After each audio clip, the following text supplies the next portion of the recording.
Почитувани, добар ден. Гостин во неделното интервју на Радио Слободна Европа е градоначалникот на Скупската општина Центар, господинот Саша Богдановиќ. Господине Богдановиќ, ке се градат ли висококатниците наспроти Холидеј? Па се зависи како ќе завршат одредени постапки кои што ги водиме. Јас сакам само да ги запознам граѓаните дека без разлика што и да се случи, таму е предвидено некој развој кој што ќе го дозволува и предходно со детален урбанистички план општината, а и доколку дојде до одредени промени, повторно ќе има некој развој, дали во деловен или станбен простор, зависи како ќе заврши на крај планот.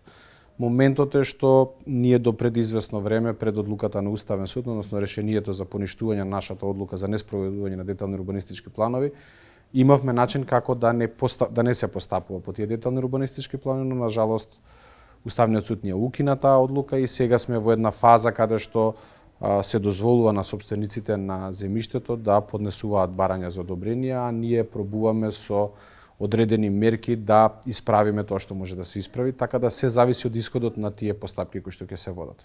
Дали веќе ја подпишавте дозволата за градба? Се уште не е подпишана, односно не е станата правосилна, чекаме да завршат сите управни акти, се со цел да видиме каков ќе биде исходот, пошто бидејќи се случува да се стигнати многу иницијативи, представки, на крајот додека не се расчистат тие, не може да има правосилност. Ако навистина сакавте да ги спречите градбите како што велите, зошто тогаш дозволивте проектот да ги помине сите фази и да стигне до чекор до реализација? Едноставно станува збор за нешто што не можете вие да го спречите, бидејќи сите постапки се водат електронски, односно преку урбанизам и таму си има одредени рокови кои што мора да ги испочитувате да дадете одговор. Например, ако некој аплицира за било какво одобрение, имате рок од 5 дена, например, да одговорите. Вие од кој ќе договорите, треба да му дадете, например, одбивање некое, треба да му кажете зошто го одбивате, после тој ќе надополни. После не можете за тоа да вратите, можете за друго. И тој период може да го држите од одреден временски период, бидејќи морате да ги почитувате роковите.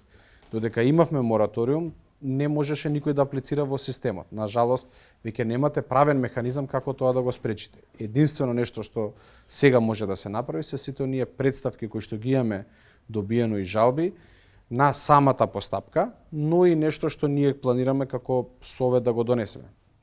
Колку ќе успееме во тоа, се надевам дека ќе постигнеме за да се заштити било што го сметаме ние од важно за општината. Но мора да знаеме и без разлики да дојде до одредена промена, повторно таму ќе има нешто што ќе биде како развој, како објект и така натака. Значи тука секако ќе никне висококатница, само прашање е колкава ќе биде. И што параметри ќе бидат запазени, кои моменти ние сметаме дека треба да бидат задржани за интерес на општината, дали е тоа парк, градинка. Зошто спорниот детален урбанистички план повторно беше даден на истата проектантска куќа Билд, за која Државната комисија за спречување на комисија тврди дека претходно го прекршила законот за урбанизам? Ако има некакви прекршувања, јас ја охрабрувам антикорупцијската комисија да покрене одредени случаеви за да конечно се расчисти, бидејќи цело време ние во етерот слушаме и во јавноста ова е злоупотребено, ова е направено. Ние не сме истражен орган како општина, ние покренуваме иницијативи, па има надлежни органи кои што тоа треба да го утврдат. Ако антикорупцијска утврдила одредени пречекорувања, тогаш треба да покрене одредени постапки до надлежни институции. Ние до сега сме покренале одредени постапки и сега зошто викаат повторно е дадено? Не го дава општината, не е мој изборот да кажам јас ќе го доделам на тој или тој, си има јавна постапка. Во законот стои до ден денеска дека најниската цена е главен услов за да некој ја добие работата. Ние во тоа време кога се јави таа ниска цена, прашавме до самиот, ајде да кажам, изработувач на планот и они ни одговори дека они сакаат заради референца тоа да го направат. Ако го раскиневме договорот, исклучевме со второстепената која што исто така немаше многу висока цена, некаде околу 20.000 денара за километар квадратен, мислам дека беше. И тогаш ќе направиме прекршок, ќе дојде истата антикорупцијска или друга институција ќе каже како сте имале пониска цена, без разлика што е нереална, вие сте склучиле со повисока. Така да не сме ние криви што некој така ги напишал законите во нашата држава. Државната комисија за спречување на корупција најавува дека ќе покрене постапка и против вас, доколку издадете дозвола за градба, односно не побарате суспензија на деталниот урбанистички план за локацијата спроти Holiday Inn. Како вие гледате на тоа? Па јас искрено, освен што слушнав во медиумите дека нешто е поднесено, немам уште добиено ништо официјално.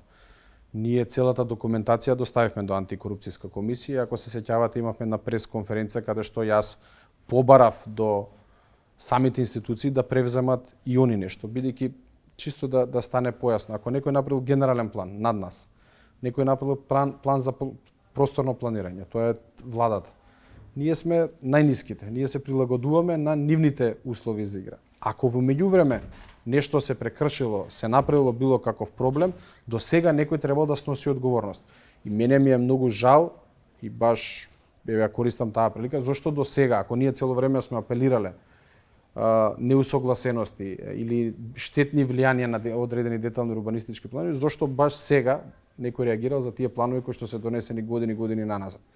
Така да во случајот да се повика антикорупцијска за нешто што општината воопшто не е виновна, ниту па јас не сум ги донел тие детални урбанистички планови. Јас пробав да ги сменам тие детални урбанистички планови, дел сум ги сменил. Одлуката на Уставен суд еднаш не сум ја испочитал, сум донел втора одлука. Јас против цела држава не можам сам да се борам. Треба да покренат одредени спорови, да утврдат дали на вистина се прекршени, ние ќе им ги даеме сите аргументи и докази и сметаме дека може да има одредена одговорност. И тогаш, ако се докаже, они имаат уште посилен аргумент за да поведат одредени постапки, одредени планови да бидат трнати на страна.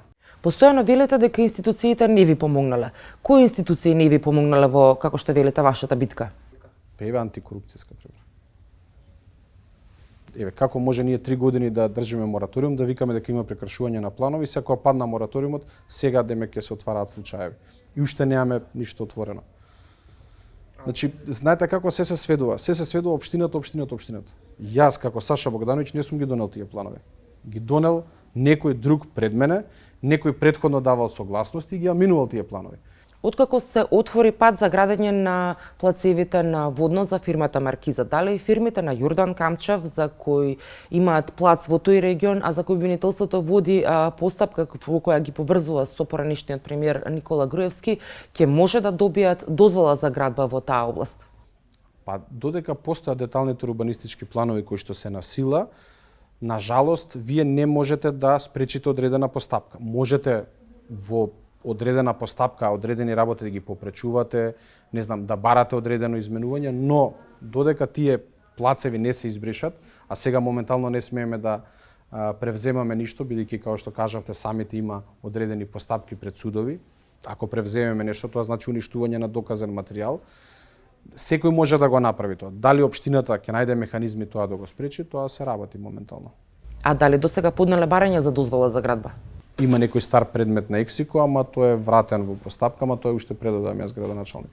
Адвокатот на Камчев Тони Менкиновски на пресконференција обвини дека во тој дел имот поседуваат и луѓе блиски на сегашната власт.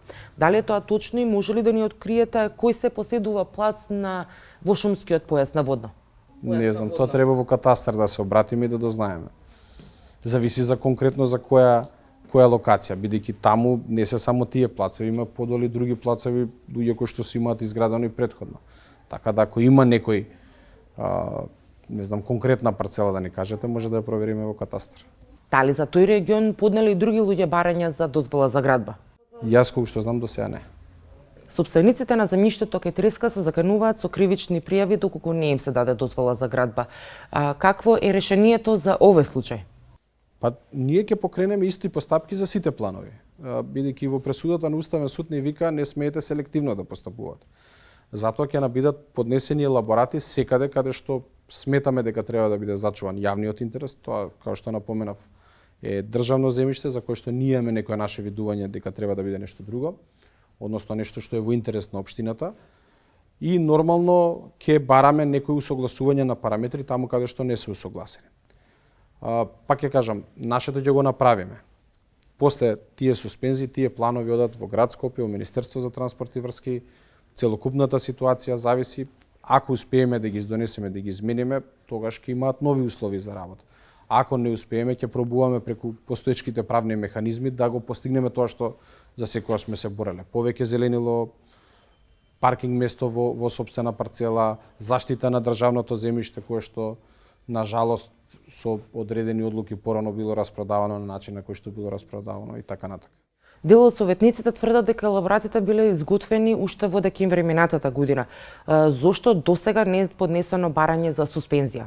Прво, ние кога постапивме по заклучокот на Советот на Општина Центар, ние ги поднесовме во хартиена форма. Но при самото поднесување, бидејќи во законот наведено е се да се прави електронски, ние апелиравме да не биде утврдена методологијата што е тоа што се бара за одредена суспензија. Плюс имаш одредени технички проблеми, бидејќи тогаш не беше отворено во системот можност за суспензија.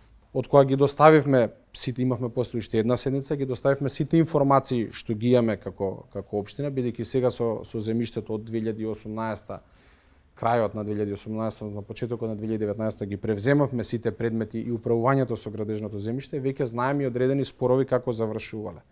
Ние им ги дадовме тие сите на советниците и советниците донесоа нов заклучок, се со цел да се внимава и да не се направи штета некаде каде што нема потреба. Господине Богдановиќ, дали планирате повторно да се кандидирате за градоначалник на Општина Центар?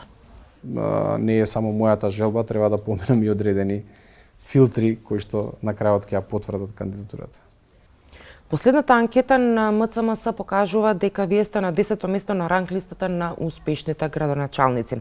Очекувате ли после сите случувања со парцелите околу Холидей Ин, случувањата околу Треска, како и проблемите со спорните детални урбанистички планови, повторно да ја добиете довербата од центарци? Па, мислам дека не да очекувам, него сакам да се потврди, бидејќи единствениот човек кој што до сега застана на патот, тоа сум јас. Ја не сум слушнал на ниедно друго место некој да спроведе, односно да донесе такви радикални одлуки и на крајот и после пресуди на Уставен суд да ја продолжи битката. Пак ја напоменам, тие планови не сум ги донел ни јас, ги донел некој многу години претходно. Тие планови на жалост предизвикуваат правни действија и до ден денешен. За тие планови до сега на жалост уште никој не одговарал. Се надевам дека во некое брзо време, ако ајде да кажам проработат одредени институции предсесудски, дека ќе имаме одреден епилог. Затоа сметам дека треба да ја продолжам битката, бидејќи не е само со да ги менувате плановите, ние водиме многу други постапки, знаете дека имаме поништено низ одобрение на градба кои што дошле до правосилност, со утврдување на одредени неправилности сме ги поништеле. Шпанските скали, Анго, катната гаража, сега сме со Никофон катната гаража на суд. Така да таа борба е долготрајна и сметам дека сум и доволно способен, имам добар тим за да ја продолжам таа битка. Ви благодарам за разговорот. Благодарам и на вас. Вам почитувани, ви благодарам што го следевте неделното интервју на Радио Слободна Европа. До гледање.